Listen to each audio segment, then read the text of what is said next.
Welcome to the podcast Selling Real Estate with Kelly Cook, where we will discuss the latest and most relevant business strategies to help you do one thing extremely well: sell more homes. We'll discuss everything from business planning to lead generation and conversion to past client customer service and everything in between. Join us for authentic conversations and nuts and bolts takeaways you can implement into your business today. And now, Selling Real Estate with Kelly Cook. Hello, everybody, and welcome back. It is another episode of Selling Real Estate with Kelly Cook.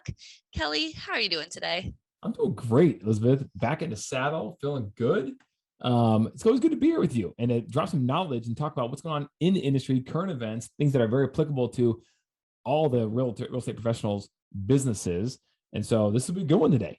Yeah, we got a hot topic and one that if you've listened to some of our content in the past, you'll know that we talked about this quite a bit on kind of predicting what was going to happen. And I think we probably could all see it, right? With iBuyers, the big iBuyers moving in. Of course, I don't think iBuyers in general are going to go anywhere, but with the prices being as high as they were, it wasn't sustainable at the level that they were buying houses. A big one being Zillow.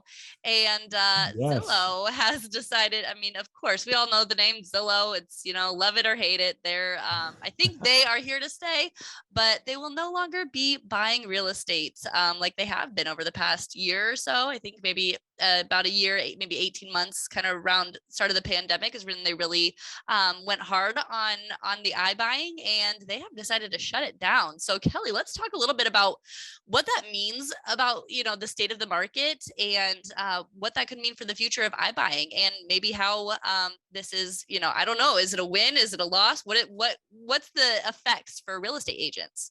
Yeah. You know what? For real estate agents now, this is a big win. Okay. This is a big win. Now, I don't know that, again, when people talk about Zillow, they talk about Zillow as the main umbrella, right? But Zillow has different offerings, right? They have different divisions, different verticals within their company. So, it can, so in other words, as a real estate professional, you don't have to be combative with them, right? Like I said, Zillow's not going anywhere. In fact, their premier agent business is extremely profitable. Right. So profitable that they had all this money, this extra cash they're going to go into now buying homes, right? The iBuyers and Zillow offers.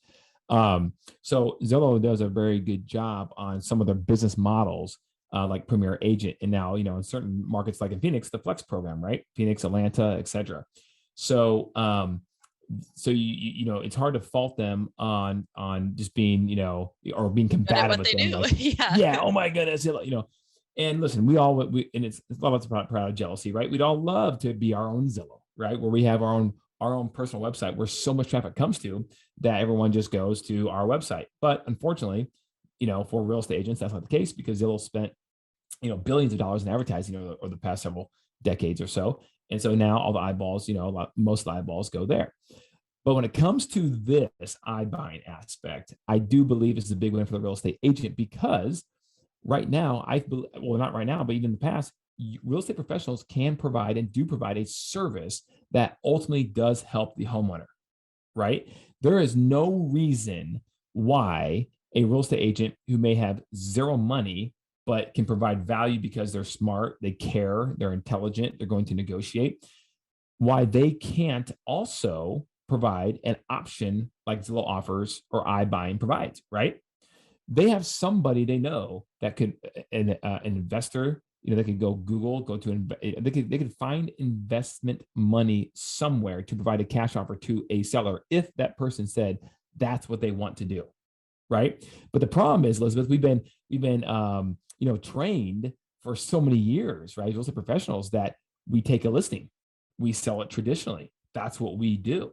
Well, here come along the iBuyers. And realize that, in Phoenix, too, the market at one point supported about 8% of all transactions due to some iBuyers. Now, Phoenix is a little different because we're like the epicenter of all the disruption, right?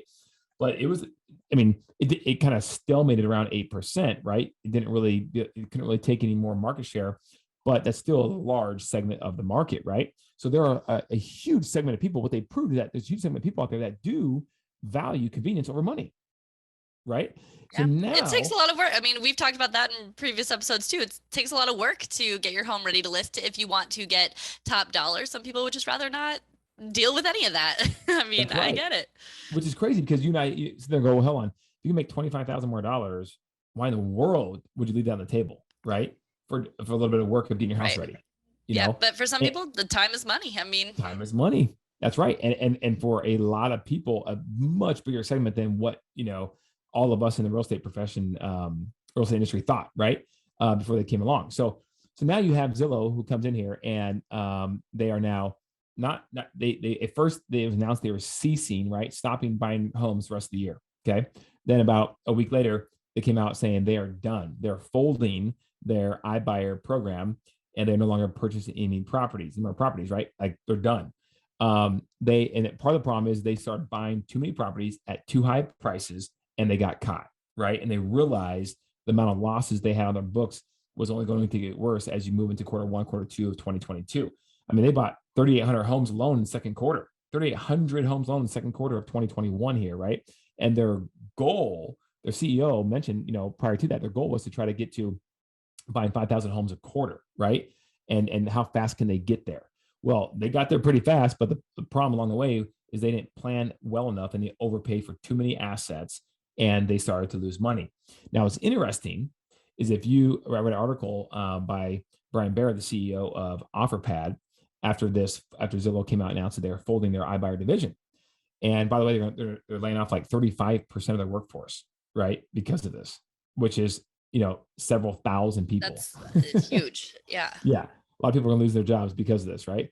But now OfferPad, in an article, that CEO comes out and says that he thinks iBuying, is very relevant and very important to the marketplace. And that the only reason it didn't work for Zillow is not because iBuying's bad, it's because Zillow's business model in terms of how they bought homes and how they chose to renovate and then resell, et cetera, was broken and rushed. And it was not detailed enough. Now, if you look at the stats on this, guys, OfferPad, they've been around for a little while, right? And they were the third largest behind Opendoor and Zillow. And there's a reason because they have gone slower. Now they're based right out of Phoenix, go figure, right? But they're in multiple different states across the country, but they have gone slower.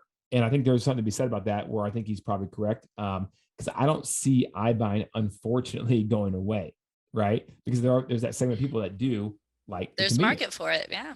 Yeah. But here's the thing, guys, as real estate agents, what we need to do is not worry about if Zillow folds or if OfferPad will eventually stop iBuying or if Opendoor will go out of business, right? Or if they buy 3,000 homes a quarter or 300 homes a quarter. We need to stop worrying about that. What we need to do is recognize that the marketplace has spoken and said there's a good segment of home sellers that value convenience over money, and therefore they're willing to take a cash offer on their house.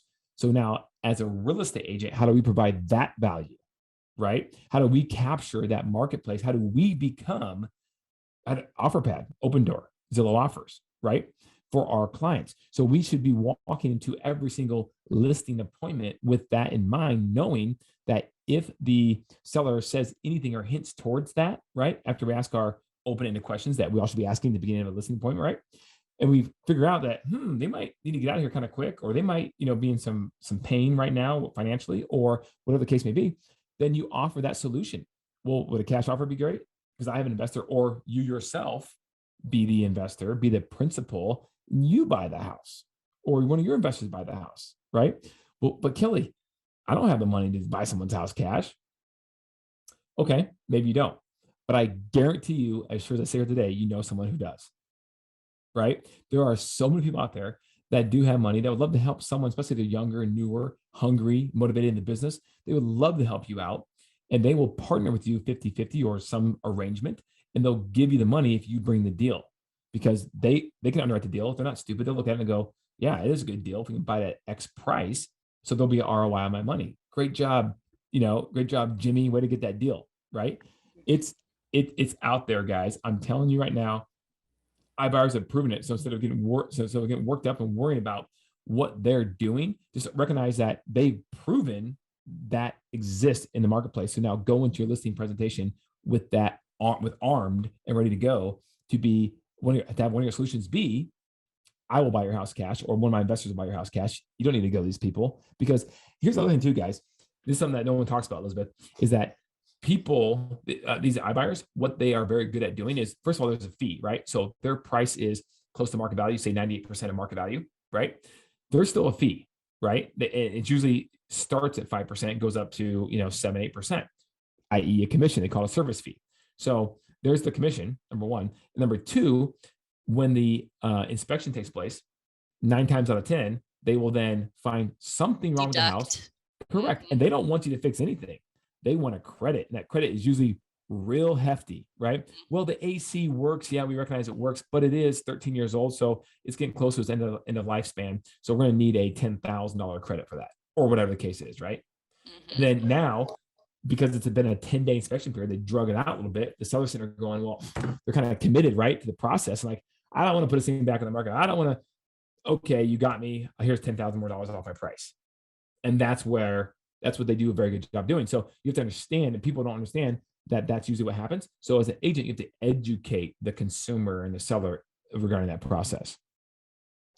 Absolutely. I think that we've talked about that. Sorry, my dog is barking, but I think that we've talked about that in a previous episode too, all about being the resource for the real estate hub. I think that we've kind of said, you need to be that for your client. The real estate hub, the spoke in the wheel, right? And you have the multiple spokes of what you can do to help solve the problems. That's what we're paid for in real estate, solving problems for our consumers, right? For our sellers, for our clients.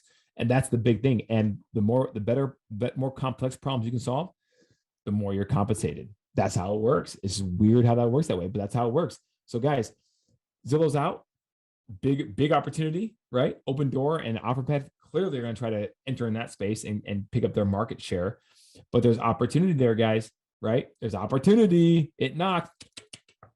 And so become the Zillow of your community. And if you find a deal and you need an investor, you might want to call Kelly. He might be able to help you out. Kelly, where can they reach you? Yeah, no, that's a great point, Elizabeth. Hey, I own several properties out of state, and I'm always looking for a pretty good deal.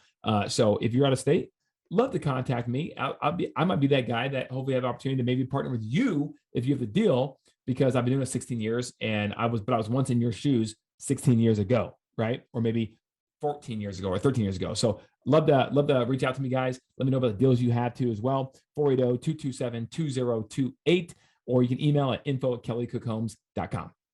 And I usually have a really good segue to talk about our real estate building team, but this time I don't. We just talked about investing and selling real estate. But if you want to build your real estate team on top of all of that and have multiple sources for all of your clients and things like that, you can go to buildyourrealestateteam.com. Bingo. You nailed it. That's a hard one to remember right there. Still can't believe that we got that, but there it is for you. And next week we will have a new topic for you, and we hope to see you then. It'll be a good one. All right. Bye, Kelly. See you, Elizabeth. Thanks, guys.